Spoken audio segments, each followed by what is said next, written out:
Hello, beautiful people. Do you get anxiety? Do you have OCD? Do you tend to be a person that predicts the worst? Or you've got ruminating thoughts and you feel stuck inside your own head?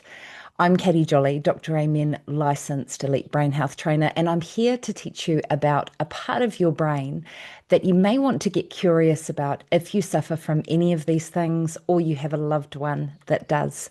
So let's get into the presentation because today we are talking about the basal ganglia. And you've got to remember if you have any sort of mental health going on, it is not you, it's your brain, and the brain can heal. Okay, let's have a little look. So, this is something that I use with my clients, which is the Green Brain Toolbox to help to educate them about their brain. Now, we know that health of your brain and your life exists in four circles. So, we've got mental health, which you're all aware of, your physical health, your spiritual health, and your social. And when we look at a healthy brain, this is from a SPECT scan, and Dr. Amen and the Amen clinics have done over 300,000 of these.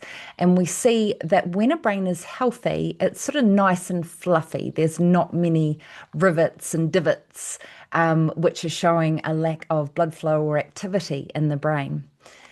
And then on this one, you can see an unhealthy brain. So the holes aren't actually holes, it's just lack of blood flow into those areas. And this is where we start to see mental health problems kick in, depending on where that lack of blood flow is.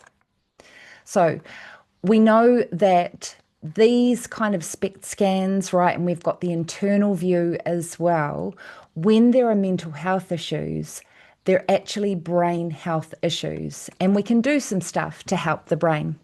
So today we're looking at the basal ganglia, which is where our pleasure centers are, our motivation. We've got this creates a sense of calm in the body, so our anxiety level and also our muscle memory. So if we go through, let's have a little look at the basal ganglia. Now, when this is not getting enough blood flow or there's issues in the brain, we see anxiety. We see people who are risk adverse or they may really hate conflict. There may be doom thinking. So we're always tending to think the worst. And this is where the ants come in, automatic negative thoughts. And we tend to predict, right? We pretend that we're a psychic and we tend to look at the worst case scenario in every situation. There might be muscle tension. There might be tremors, tics, and even Tourette's is associated with this type of issue in the brain. There's low or excessive motivation, right? People who have a highly triggered basal ganglia, like I do, I found out on my scan, we can be highly motivated, but it's almost like a motor that doesn't turn off, like you can't relax, you feel driven. I didn't realize that this was actually anxiety. I did a course with Amen University last year as a beta testing, and it was really interesting to go, okay, this is actually anxiety that I feel constantly driven. There's a sensitivity to rejection. So you may take a lot of feedback very personally, and there may be fine motor problems. So you might have tremors and things like that. Okay, so let's look at what helps because this is what we really want to focus on, especially with mental health. We get caught up in our diagnosis and we feel that that's us, right? I'm just an anxious person.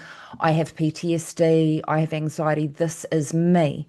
But actually, it's not because the brain can heal and we know that the brain has neuroplasticity. So there is hope, but it is work. Okay, there's no magic bullet. It's a combination of healing those four circles in your life. So, what do you want to do? Exercise daily. Okay, not the normal gym routine where it's 3 or 4 times a week. You want to get some sort of movement daily. And you can choose what that is. You may like dancing, you may like walking, you may like the gym, you may like weights, whatever it is for you, move your body daily because this lowers cortisol, which is the stress hormone, which can trigger the basal ganglia to be overactive. Now, one of the most important things that I harp on about a lot is balance your blood sugars.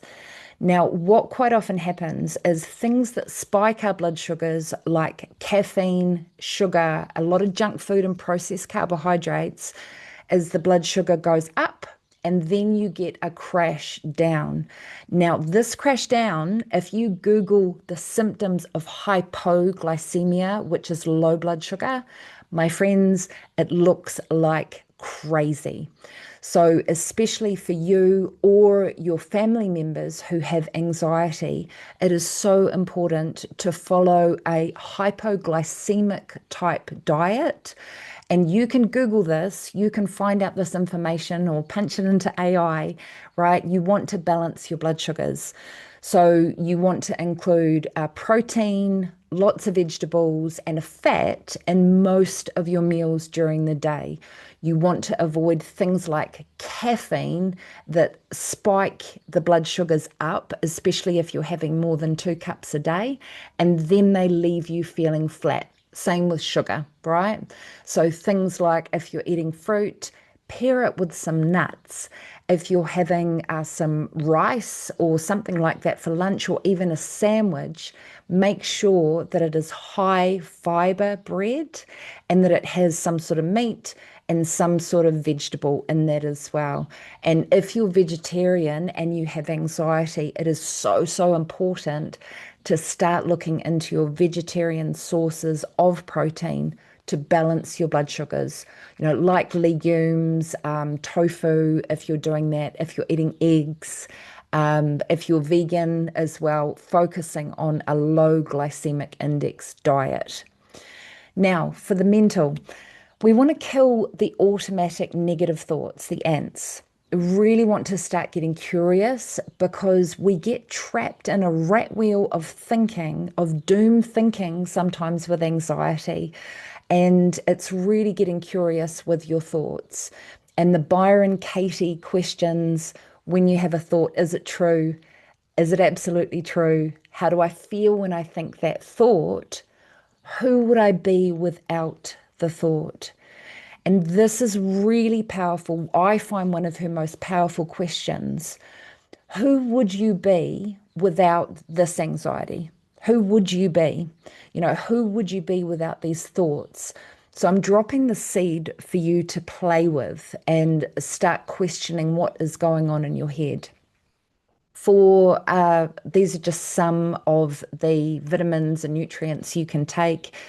Omega-3s, SAMe is another one, and GABA, which have been shown, BrainMD, which is the Amen Clinics, they do a GABA support nutrient.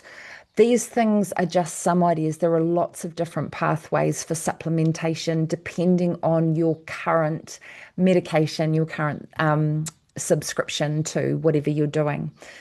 So we want to eat low glycemic index carbohydrates. And then things that can help, EMDR is worth looking into, hypnosis and meditation, and I would add in prayer.